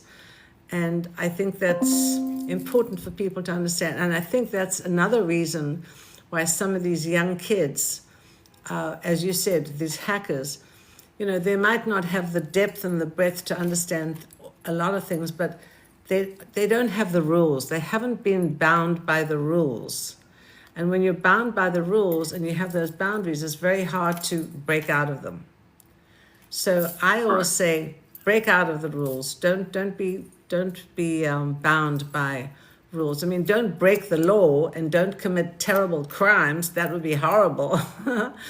But in a way, in a sense that is easy to understand, break out your own rules. Sue, do you mind if I take 2 minutes and give a little background of my experience with fragrance and why I am the way I am? Please. Not necessarily from, let's say, 20 years ago, but I want people to know about this. Sure. At a certain point, from 2011 to 2019, I was the manufacturer of candles for TJ Maxx, Home Goods, Marshalls, TJ, Off Fifth, all the off brands. Right. So what I ended up doing was I used to spend per week probably 3 times 4 to 6 hours at TJ Maxx or Home Goods watching people buy candles, right? And looking at facial reactions. Right. Be it from the design of the vessel to when they put it to their nose and the kid is crying with their snot nosed little, the kid's like screaming and the mother has another baby on her hip and she's trying to buy a candle, and and she's like puts it on her thing, and then the minute she smells it, what happens? Right? Is it does it go back on the shelf, or does she turn it around? Right? It's because when it goes on the shelf, it says it's not good. Right. When she turns it around to look at the price, that means now she's curious because she likes it. Right. So the reason for me I get turned off by mass market, I used to have about 380 different fragrances, not 20 or 30. My fragrance library was 380. And that massness had a common denominator. Yeah. And this is why, everyone, I can't stand mass, because when you are in that genre of mass, yes, it's a $7 candle. Trust me. Yeah. That's what you get. And I know what I used to spend on oil. Nothing. Absolutely nothing. It was the bottom of the barrel, the worst of the worst, with a single note of something so that somebody could get a little attracted and buy it. How could you possibly make anything for $7? Right. I mean, retail, which means I have to sell it to them at $3.60. Right. I mean, a finished candle, right? So my background comes from this huge turnoff of mass market, and I truly have a big brain library of what mass is, which is why every time I smell it, for example, I traveled to China many times. In China, they have ginger, and they have a very particular fragrance composition, and it was done for masses, and I couldn't stand it. So, and that's why I stay away from all that. So that's my little tidbit of plugging my background. Well, it's made you very successful, obviously, and you have a certain finesse when it comes to candles, and I haven't smelled them, but I can just imagine that they are amazing, and I can't wait to smell them when I come to New York. But you know, the thing about fragrance is quality. And if you can't smell quality, now, I mean, what does quality mean? How does quality smell? You either have it or you don't. You either recognize it or you don't. And I will tell you that, you know, I'll just give you an example. When I was at Tiffany and we were creating the fragrance, the people who had been working on it, I got the job and I tried the fragrances, and I was so disappointed because they smelled cheap and commercial, and certainly not the quality that Tiffany represented. And I just knew in my heart of hearts that that was not what the fragrance should be like. And so I stood my ground and I went to my boss and I said, look, I'll do whatever you want, but I don't think that these fragrances are correct for Tiffany. And she marched me down to the chairman and she says, Sue doesn't think these are right. He said, well, we hired her, let her fix it. And we went to the head of Chanel, the owner of Chanel. He said the same thing. Now, you know, same thing with food. You can go to a steakhouse and you can get a piece of steak and it might look good, but if it's tough and leathery versus something very, you know, lovely and succulent, you know, because you can taste it. But when you smell, people don't have the vocabulary, they don't have the understanding of what quality should be like. What does quality smell like? Nobody can tell you. They can't verbalize it because they don't have the words. But you as an artist and me as an artist and somebody else as an artist, and I'm saying that we're artists because we're creative, can recognize what is quality. It's the same way that if you feel a piece of fabric, silk can feel a beautiful way, and then rayon can have a similar feel, but you know that silk is natural and luxury and quality versus rayon, which has a sort of a not such a beautiful silky feel to it. It's texture. And I think quality is something that certainly I strive for in my business. And I think that you obviously have that too, because you're using quality ingredients to put in your candles. And somebody said, "Where in nature can you experience?" What is deep? We're being asked, what is deepness in fragrance? Deepness in fragrance could be two things. Number one, it could be substance. It can give you a very round feeling. Here's how I would describe it. A deep feeling for a fragrance. First of all, the notes that are deep are the woodsy, the incense, the musky, the ambers, those deep, beautiful, robust ingredients. Something that's very light is your light citrusy. Something that's a little bit fluid and a little bit rounder would be your florals. But deep, it's like the bass drum. It's a deep, resonant sound. It has that feeling. And that's the feeling that deep will give you, as opposed to something very light and refreshing and light and bright. So that's what I think is how you recognize something. It's also the fact that quality can really, it's when your eyes light up, when you smell something that you know is right. It's that visceral reaction. When I give fragrances to people and they evaluate them, it's what their visual expression tells me. It's what you said, Rafi, when the woman was smelling the candle. If she turned it around and put it back on the shelf, it was no good. But if she turned it around and she looked at it, she said, oh, this is wonderful, I want it. That's that visceral reaction that you can't get online. You don't see that. It's when you actually deal with people in person that you can see and feel that reaction. That tells you that something is quality, that something is wonderful, that is something that reflects who they are, their individuality, their personality. They want that. Would you agree that any human can look at a piece of cloth, like a wool or something, and say this is quality and that's not, and not necessarily be able to articulate it, but they can tell? Do you agree?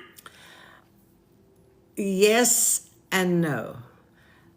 If something is beautifully designed and it has a beautiful design, so I'll give you an example, okay? So Issey Miyake, do you know who Issey Miyake is? Issey Miyake is the designer, and he did this whole thing with pleats, please. What did he use? What fabric did he use? He used rayon. But he came up with the most gorgeous designs in these pleats. It was washable, it was wearable, you could fold it, you could scrunch it, you could put it in your handbag, you could put it in your suitcase, you can sort of stay on it all overnight, and the next morning when you wanted to wear it, it was crisp and it was perfect. So that's a situation where he used inexpensive material. Rayon is very inexpensive, but the way he fashioned it and the way he designed it and the way he actually architecturally made it into these pleats was brilliant. So you could fold it, you could scrunch it up, and it would never crease. But to look at it, you would say, yes, that's quality. To touch it and to feel it, you'd say, it's a little thin, but you wouldn't worry about it because the design was so great. So that's an interesting scenario where he used brilliant design in a cheap, inexpensive fabric. I understand what you're saying, but I'm being a little more mainstream. I think I'm going to take a guess that in mainstream world, and a person, whoever they are, wherever they are, socioeconomically or wherever, it doesn't matter what their background is. When they see something that's quality, they know it. When they see something that's not quality, they know it. Yeah. My mother, for example, perfect example, she'll tell me this is quality. And I ask her why. She said, but this is quality. I'm like, but Mom, why? And I know it is because it's an expensive item, for example. I know it's well made. She might not know who it is. It's a new fashion designer clothes. And she's like, no, this is quality. I'm like, but why? No idea how to say it.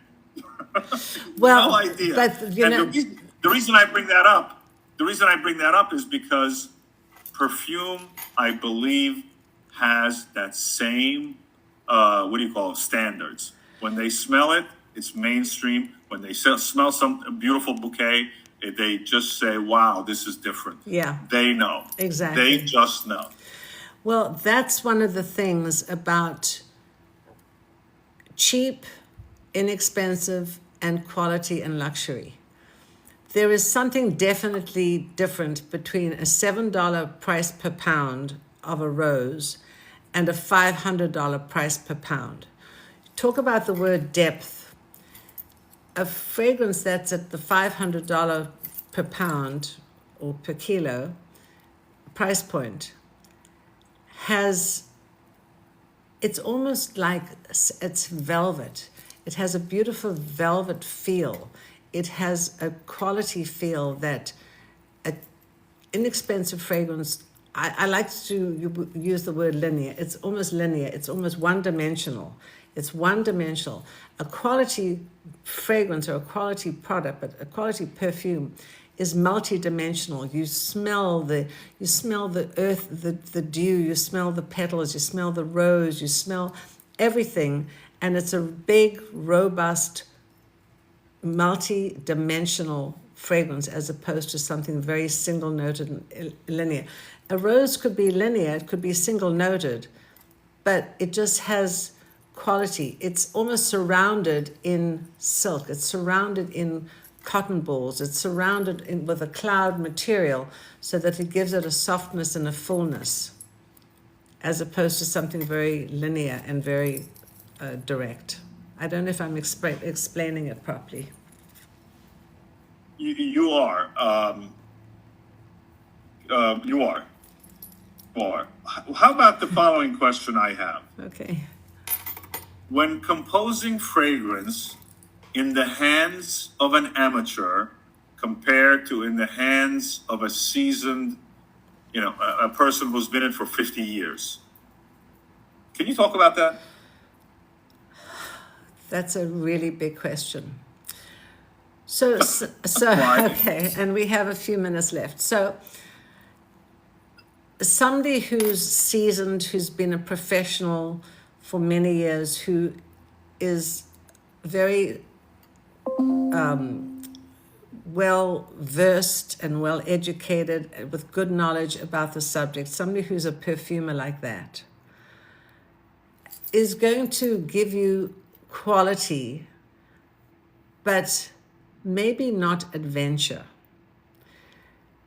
Somebody who's an amateur is not going to be able to match anything at all, but will be very adventurous, either because he doesn't give a damn, because there are no rules for him or her, but it's experimentation and adventure, which could land up to be interesting or terrible. But if they are amateur and they don't use really good ingredients, then it could land up being terrible. If they're an amateur, but they use really good ingredients, the ingredients are going to follow through. So again, somebody who's seasoned, who's a professional, who's been at it for many years, will know what to do in terms of creating a beautiful fragrance, but might be trapped in something that he's been doing for 50 years. Many perfumers have their own signature. They're in so many different fragrances, you can recognize a similar note in so many different perfumes if it's done by the same perfume. It's almost like a chef and a chef and a designer, that they have certain of their own signature feel or look or smell that they will incorporate into a fragrance. So it's a difficult question, but I think that somebody who is seasoned, who knows quality, is going to give you quality. Somebody who's an amateur who doesn't know is obviously not going to give you quality. So they might do experimentation, but it might be terrible because they don't have quality and they're just shooting from the hip. Whereas somebody who's seasoned doesn't shoot from the hip. So basically what you're saying is an amateur can, because of his no limitations, probably has a good chance of flopping or being super successful by coincidence. Yes, exactly. Exactly. Exactly. There you go. So I got another question for you. Okay. I have a very good friend of mine, or a friend of mine, who's a three-star Michelin chef. Yeah. And I've been meaning, and I call him up and I'm like, I want to do something with you. I want to do something with you, and I can't figure out what to. And he's got an amazing palate for wine and Spanish. He's got like a Spaniard type palate. What is something that a chef? How can a chef bring value to my customers, in your opinion? Well, first of all, we should do a scent dinner with him. I would love to do a scent dinner with him. How can he bring value to your customer? By incorporating maybe very different food notes into the candles. If he's a chef and he's very successful, then he knows how to mix and match different ingredients. And some ingredients that have never been thought of to be used in perfumery, but are really well done in food. You know, remember that maybe in the 70s or 80s, they had all these experimental restaurants. I've forgotten the term, but all these restaurants came. Oh, Nouvelle Cuisine. Remember the Nouvelle Cuisine trend? Oh my God, yes. And okay, so Yes. there's an example for people who don't know what Nouvelle Cuisine was. Nouvelle means new. So this was a trend, I think, in the late 70s or 80s, where every new designer chef would have this ridiculous way of creating food, which was so not filling, not satisfying at all, but with these crazy different ingredients. I mean, something as stupid as taking tomato ketchup with anchovies and putting a vanilla thing in it with something else. Nothing matched it. It was just terrible. And it was called Nouvelle Cuisine, and they wrote it up and said, oh, it's so experimental, it's so different, it's so original, it's so unique, and it cost $500 for a plate that you gave three little tiny little things on a plate, and you were left hungry and you went to a McDonald's afterwards. So that was the Nouvelle Cuisine. I wonder if there was anything that came out of that from that experimentation. I wonder. I don't know anything about it. I mean, I don't know the result of it. Well, So C Arena says a fragrance dinner sounds fun and memorable. Yes. Can you tell me what is this scent? Like, how does that work? What you suggested? okay.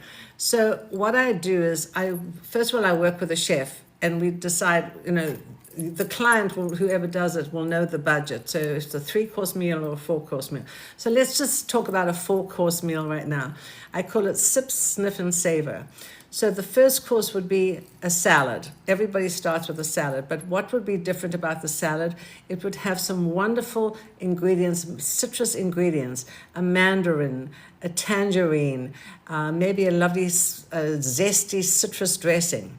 So with all the green leaves and all the interesting ingredients, and then we would pair it with a Sauvignon Blanc wine, and we'd pair it with a citrus fragrance. So I have a wonderful citrus fragrance that has notes of lemon and lime and green leaves, green teas. So there becomes your first course is your citrus course.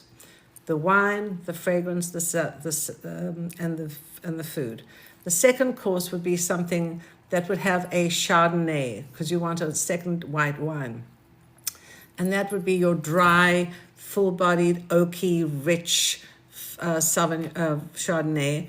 And that would be a second course would be something like a fish course. So you could do a salmon, you could do something with fish, beautiful greens with some interesting green leaves and green vegetables with your Chardonnay. So that's the second course. The third course, you're now onto a red wine. So the third course would be a wonderful Cabernet Sauvignon, a rich, full-bodied plum cranberry wine with all the rich plum notes of a red wine, and that with the spicy notes. And that would be your Moroccan lamb stew with the spicy notes that are really all together with a spicy fragrance.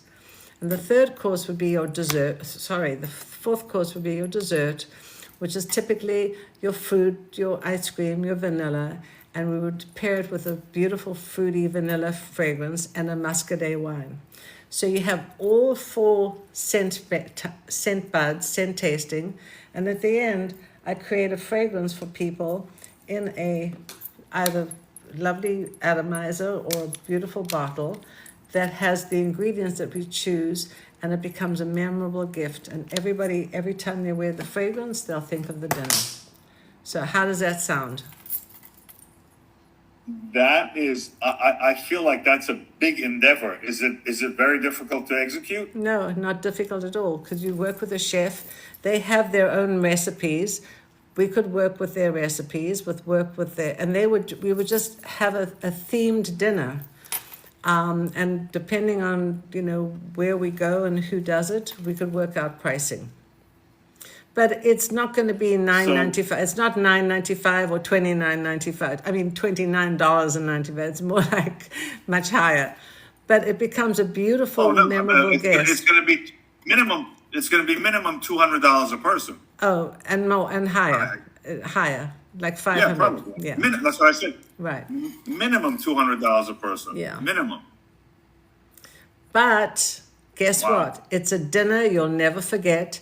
So many times these people, corporations have obviously black tie dinners and corporate dinners. Do you know that so many times people go to these dinners and they call them chicken dinners? Because what do they get? They get these really dry chicken dinners, and it's just food piled on a plate with no thought, nothing. And so this becomes something that could be great for a corporation, for very high net worth clients, for a wonderful celebration. And it becomes something memorable and of course, paired with the fragrance, every time they wear the fragrance, they'll remember the dinner, the wine, the food, the ambiance, the occasion, and so on. So think about that. I'm thinking more like $400 or $500 a person. Absolutely. By the time we. Yeah. Huh? And I've done it. I've done it for people. I've done it for clients. But imagine doing that for your clients, Rafi, and they also, but your candles are expensive. So if you gift them a candle, that's another $300-400. But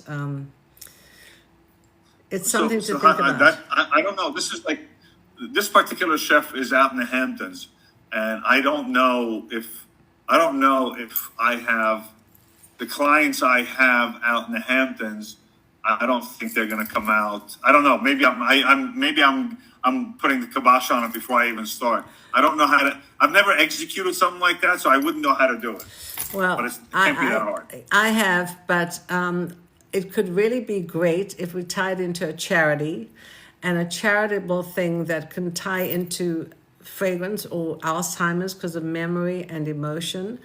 And when it's a charitable connection and there's a viability that it's going to be with a charity, people are interested in spending. So everything in the Hamptons is all about charity. So if we come up with an amazing charity and we come up with this fabulous dinner, then we could charge more, $800, $900, and they'll do it because it'll go towards a charity. Well, I would like to do it for the Dubin Breast Cancer Center then. I mean, I know exactly what I would like. You know the Dubin Breast Cancer in New York? No. Which Dubin is that? The Dubin Breast Cancer is part of, on Fifth Avenue in the 90s. Well, I know breast cancer for sure. I just don't know that particular No, of course. one. But, Dubin. Yeah. A friend of mine was Karen Dubin, so I don't know if that's any relation to her. But No. Dubin? What's her name? Dubin, yeah. Was hold that on. was that Bunny Dubin? No. Oh my God. She's been in the news lately. The heck was her first name? For some reason, I'm forgetting her first name. So we're my wife and I are on the board there. So we have to contribute anyway every year. Absolutely. Well, that would be a fun thing to do and a worthwhile thing to do as well, for sure. You would have to do that in New York, though, not out here, not out in the Hamptons. It's got to be in New York somewhere. Well, a lot of charitable things are in the Hamptons for high-ticket items, but a lot of those Hampton people don't really like to pay that much. But I agree with you. I think New York would be the right place. It's true. It's very true, don't you think? Yes, that's why I was hesitating. I know them. Oh, Rafi, we're having such a good time. This has been so much fun. I think we've been talking a lot today about a lot Yes. of different things. But I know that we don't have a lot of time. Yeah, we have to wrap up. Yes. Okay, I want to ramp up. I want to say, why do people spray fragrance on their wrist? Why, I've seen people spray fragrance on their clothes. There's one particular fragrance guy, I'm sure you know who he is. All he does is he sprays fragrance all over his clothes, himself, his body, his hair, behind the neck. That is a no-no. Can I tell you why it's a no-no? First of all, Talking about Jeremy? yes. And Jeremy came to my boutique. Oh, God, Jeremy came to my boutique about 8 years ago when he was still just getting started. And he was amazing then. Now he's gone off the rails completely. He's got completely off the rails. And anyway, and he actually didn't know a lot of things because I asked him. I said, do you know what this is? Do you know that? And he had no idea. But, bless him, he's done very well for himself, for sure. Have you met him? I have never met him. No, he came to an event which that we had, but I was not at it. When my brother launched Commodity, the store, when he launched it, it was 113 Crosby Street. Yeah. When he opened the store, Jeremy was there, but I was busy with other people, so I never got to say hello to him. Yeah, he's a character for sure. So Cynthia's asking, why not all over? Why can't you spray all over? And I'll tell you why. First of all, fragrance is meant to be worn on clean, unscented skin. First of all, if you put fragrance all over the clothes, first of all, the clothes are not going to absorb the fragrance. Well, they'll absorb the fragrance, they won't diffuse. And some of the fibers are going to be ruined depending on whether it's silk or cotton or really fine fabric. So you should never wear fragrance on clothes. And also, if you wear an outfit on Monday and you wear a floral and you wear the same outfit on a Thursday, you've got the floral notes in the clothing, but you want to wear something else. So fragrance is meant to be worn on clean, dry. When I say dry, I don't mean dry, I mean unscented skin. And think about this. All the different notes that are during our daily bathing ritual, a scented soap, a scented gel, a scented lotion, scented shampoo, scented conditioner, and scented deodorant, all those conflicting scents are going to conflict and interfere with your beautiful fragrance. And when you spray your fragrance here and here at the nape of the neck, you want your fragrance to last, and it's not going to last because all those conflicting scents are going to overpower it. So typically, I always say to people, use unscented lotion if you can find. Aveeno has an unscented lotion. There are not too many unscented shampoos and conditioners and not too many unscented soaps. But an unscented lotion will act as a canvas on your body, and then you can spray your fragrance. So where to spray fragrance? So everybody talks about spraying on the wrist. So the reason you spray on your wrist is because there are pulse points here, and the pulse points are the warmest part of the body, and that's where doctors take the pulse, because they can feel the pulse and they can determine your temperature. So if you spray fragrance on your wrist there and there, let it dry. Do not ever do this, because that's just going to interfere with the fragrance, and it's going to put your body chemistry on the fragrance. So I always say spray fragrance on the wrists here and here at the nape of the neck. In fact, when I went to Paris, very often on business, the perfumers used to say, and I'm going to tell you a joke, the perfumers used to say, you Americans, you have no idea how to wear a perfume. We in France, we have been wearing perfumes for centuries. We know that fragrance rises as the body heat warms the fragrance. So you apply the skin from the bottom up, at the ankles. In those days, the swishing of the skirts would make the fragrance rise. So at the ankles, behind the knees, in the thigh area, in the bosom area, at the pulse points, and at the nape of the neck. This way the fragrance rises. He says, what do the Americans do? A spritz here and a spritz here. Who do they attract? The birds and the clouds. Wait a second. Have you ever watched the Arabs how they spray? Oh my God. They take the bahur, they put it under their robe, they do that, they put it everywhere, they spray all over. It's overwhelming. Yes, I've seen it. They, have you seen? They definitely don't follow the rules. No, they don't. And they put the bahur also in the robe in their chest area, so it perfumes their entire body, inside, outside, over, up, all over the place. It's unbelievable. It's crazy. And then the women too, by the way. The women they put the bahur in their hair. Yes. Before they go out. Yes. Well, that is such a strong, overpowering fragrance. I mean, it's really, it is totally Middle East. That kind of a fragrance would never work well in Europe or America or England, because it's just overpowering. And so again, different cultures like different fragrances and foods. And so that particular bahur, I mean, it's wonderful when you go there, you smell it. A little at a time, but when it's so big. Sue, you're 100% right. When even when it comes to not just fragrance, even when it comes to color. Yes. Like, Yves Saint Laurent's lipstick palette. Yves Saint Laurent's lipstick palette is very different for the Middle East than it is for the United States. Yes. Than it is to Asia, to the Chinese or Japanese culture. Very different palette. Very different. It's so true. So, yes. Because a lot of those are very blue-red. Americans like more of a yellow red, an orangey red, a lighter color. But the Europeans and the Middle East, they like that very heavy red. It's really a bluish red. It's very deep and dark. It doesn't have sort of lightness to it. So it's true. Correct. Cultural differences are prevalent in everything, in food, in fragrance, in color, and also in music. Although music, I think, I would say music is a little bit more homogeneous. Well, certain classic music. But there again, music can also have very big cultural differences. K-pop right now is so popular. I know.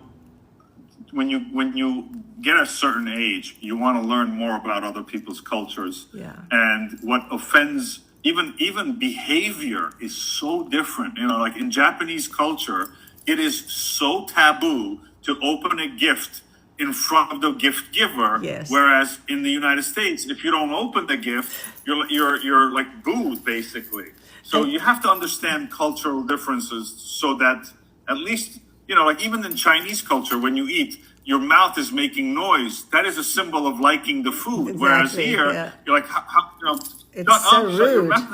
It's so rude. It's rude, yes. Well, you mentioned about Japanese culture. Japanese don't really like to wear fragrance, but they give fragrance as gifts.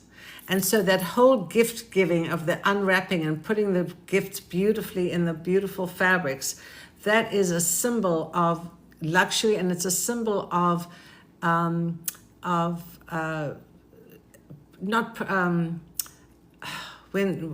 respect. Giving somebody a beautiful gift wrapped beautifully is a symbol of respect and joy and celebration. But they don't wear fragrance, but they do gift it a lot. Very true. And we can talk about that, I know. Because everything is related back to fragrance. Yeah. We can talk about that forever, because I am thoroughly intrigued by cultural differences. Is it fragrance? Is it attire? Is it food? Is it behavior? Is it respect? Whatever it is,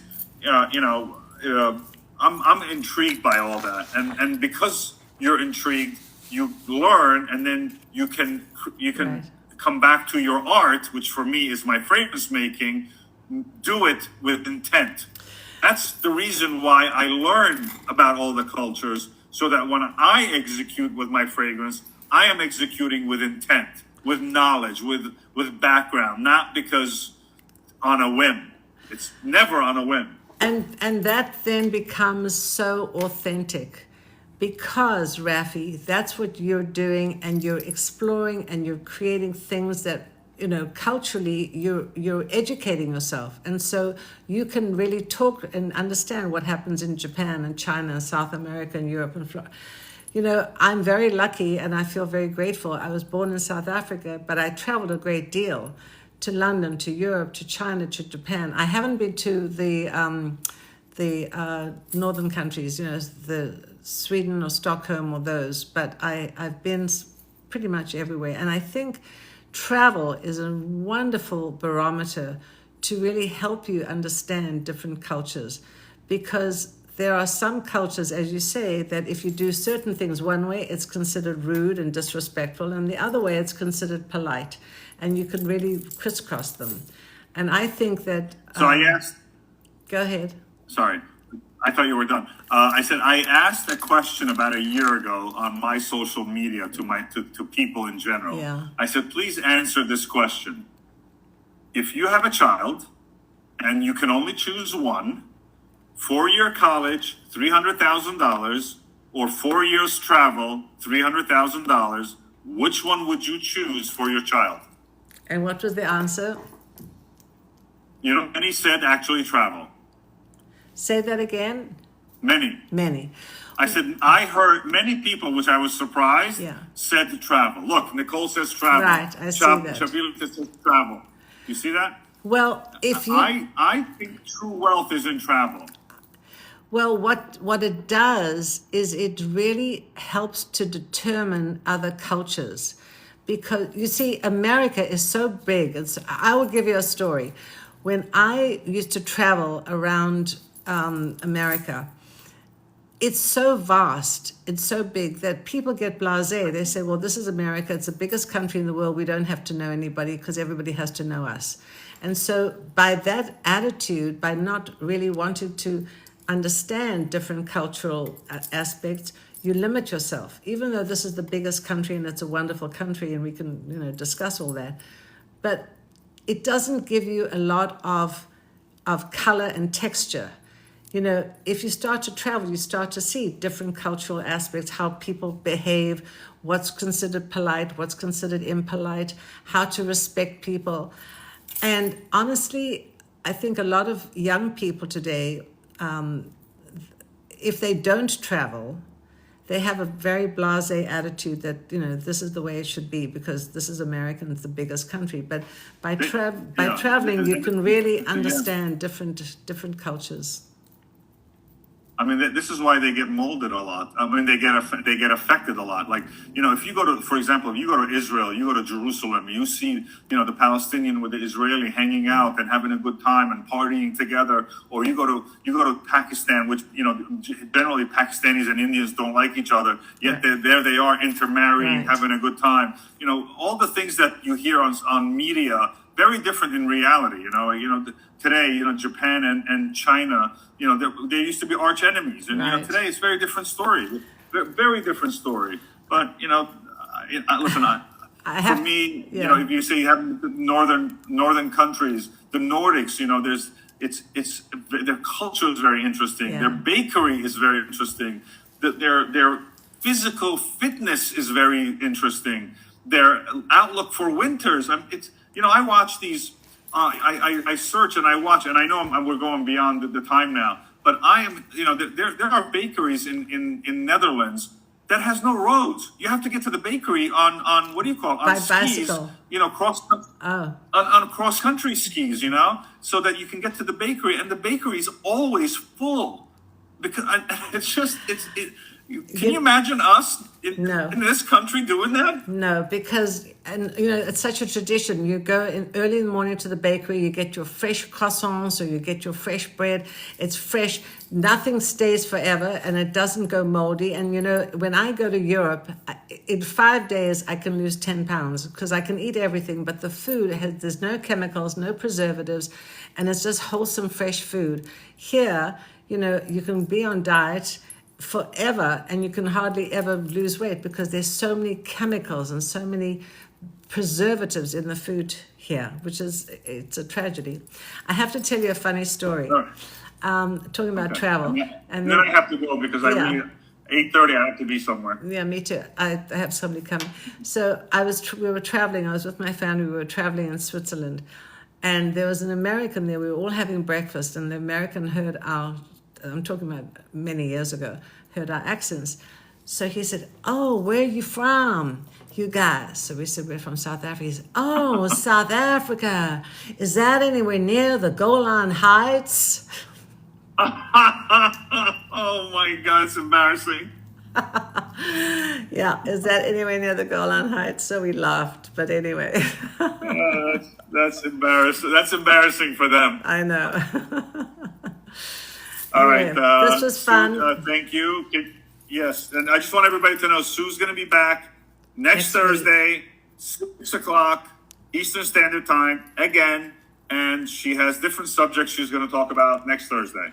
I hope you enjoyed this, everybody. Thank you, Rafi. Thank you for everybody, and have a wonderful, fragrant week. And put your questions and tell us how to what you're interested in hearing. Thanks, Rafi. Have a Do great you know how to night. hang up now? I'm going to hang up. Yes, I know how to hang up.